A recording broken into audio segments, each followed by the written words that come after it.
What is going on, guys? MJ2005 Gamer here, and today I'm going to be reviewing the high-grade Gipsy Avenger from the upcoming Pacific Rim Uprising movie. So I put it in this post because I really do not want to do it in the review. I can just revert it back. But anyways, here is the heroine Jaeger in high-grade form. Yeah, finally, because Pacific Rim, they have a lot of very cool designs. For example, Crimson Typhoon and Striker Eureka, but they really did not get the recognition until now because they have like robot Damashi figures of it. But for the Uprising Jaegers, now 3 of them, they are not coming out in high grade form. So I believe this is just a water test for Bandai just to see how great the reception is in order to decide whether to roll out all the other Jaegers, possibly. But yeah, here is Gipsy Avenger, the heroine Jaeger. So I personally think that this guy looks alright. Well, high amounts of detail in the body, which is phenomenal.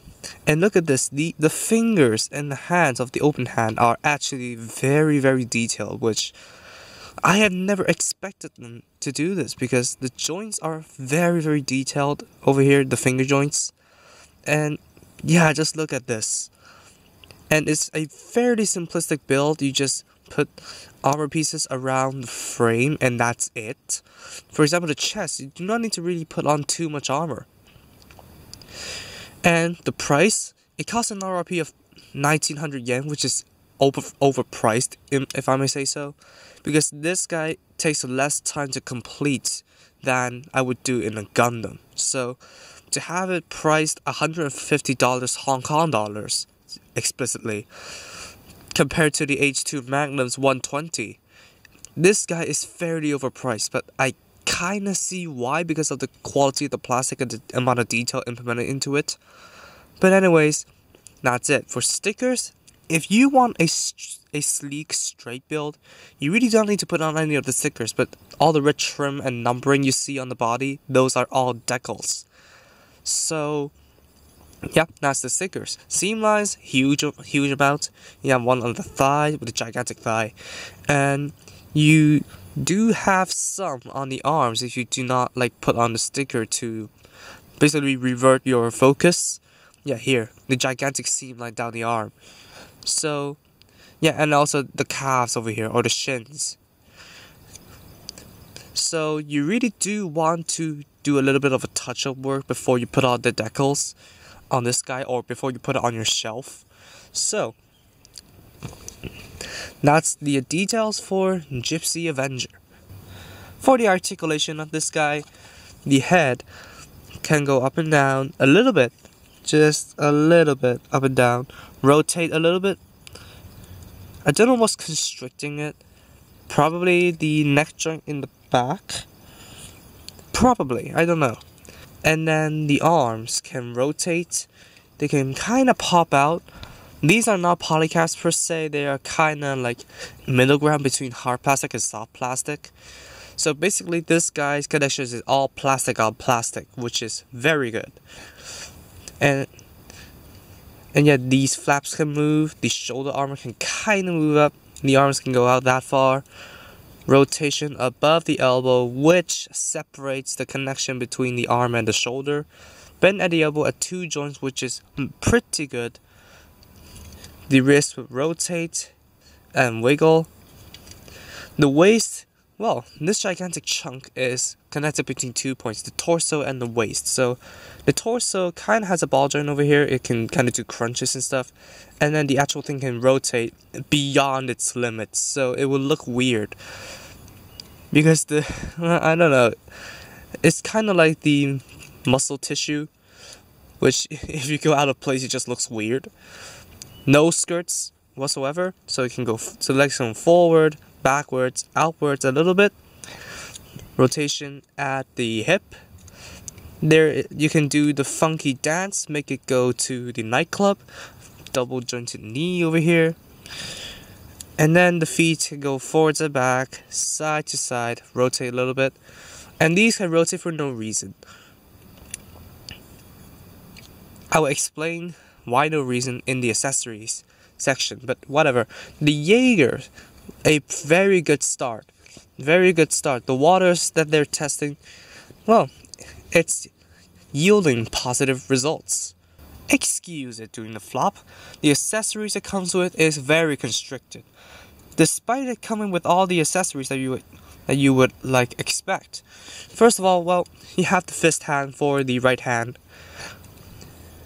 which, yeah, is your standard like relaxed pose, if I may say so.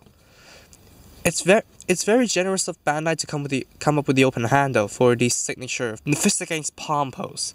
So first of all, you have the Chainsword 2.0, which technically not the sword but the gauntlet, and this gauntlet only fits on the left hand. So you actually need to pull out this entire hand, pull out the manipulator, put it on the gauntlet, and then reattach the entire thing on. So now the chainsword is deployed, which the mechanics I understand because a lot of armor is moving around when it deploys the sword, but I kinda hate that it constricts it to the left arm instead of having both arms. Well, the sword comes in this kind of like a grayish silver and high amounts of detail as well. You can kind of feel the blade actually being sharp when you run your fingers down the blade. And it just kind of looks cool because it's a hand-free sword, which is always my type of thing. And then you have the gravity sling gauntlet, which is constricted to the right arm. And right off the bat you can see the problem, the palm doesn't stay on. So you kind of want to like super glue it or just thicken it up to make it stay. But yeah, you could just remove the entire thing over here and then have the thing fall off and locate where the elbow is. Like, I put on the decal so it's easy to find, and then reattach this, and here you go. You can sling some cards at Obsidian Fury if you're confused. And nope, this thing does not rotate, but you can reposition the actual thing. I kind of lost track of what position it was in.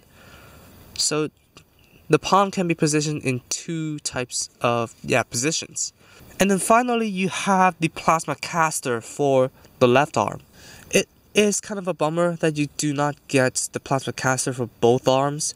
It doesn't even help even if you get two Gipsy Avengers, because the mold for the accessories is specifically for that arm, so you cannot do anything unless you seriously modify it in order to fit both arms. Well, the plasma caster is less like mechanical than the gravity sling, but it serves its function, splits the armor, deploys the barrel and the plasma caster, and this actually rotates. So you can have the fingers in whatever position you want. I usually do it like this because, yeah. But then, the back, you can actually take off the back plate. It's not so easy now that everything is in the way. You can take off the back plate, and then here is the hole for the LED unit. So if you want to like purchase the separate LED unit or the DX set for Gipsy Avenger, here is the hole to place a yellow LED light to make the dual vortex turbines light up. But then if you can remember from the trailers of Pacific Rim Uprising, these two bits actually flap up, which I would nickname its powered up state. But you cannot actually do that on the model kit because the joint is actually on the bits that need to flap up, not the bits over here, not the top bits. So all you can do is like change the position of the angular bits, but not these bits. So it's kind of a bummer that they didn't implement that, but well, it's alright. It's a Jaeger, so I would not expect too much from it. But I do expect like its accessories to be accessible on both hands. So that is a major discouragement for this kit. Well, it's overpriced already. Bandai can just dump in some more money and just make the accessories for both hands. So I really do not understand that point. But anyways, that is the accessories for Gipsy Avenger. To compare its height, the closest thing accessible to me that resembles the Granddaddy is the local Type America, North America type Gundam. So, typical 18-meter Gundam cannot stand up against the Jaegers. It's kind of 1 or 2 heads taller than the Gundam. And you know why I put in the Gundam specifically. Because of another movie that's coming. If you guys get the reference, well, congratulations. What about something cheaper that can like really make this guy ashamed of his accessory loadout? Constricted accessory loadout. Well, the Amazing Strike Freedom. While still not as tall as the Jaeger, the Amazing Strike Freedom has a lot more accessories for a lesser price.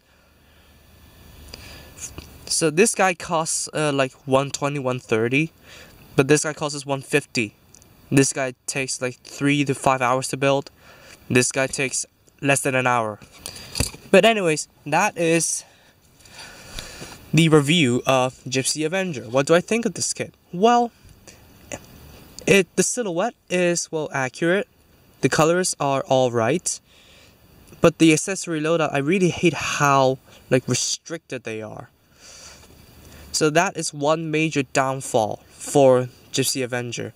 But even if you get 2 of this kit, you cannot have the accessories in both hands just because of the mold, of how restricted the mold makes the accessories are. I have rusty English, excuse me. But anyways, that is the review of Gipsy Avenger. What do you think of this kit? Tell me in the comments below. Are you excited for the Uprising movie? Tell me in the comments below as well. And if you are seeing this after you've watched the movie, what do you think of it?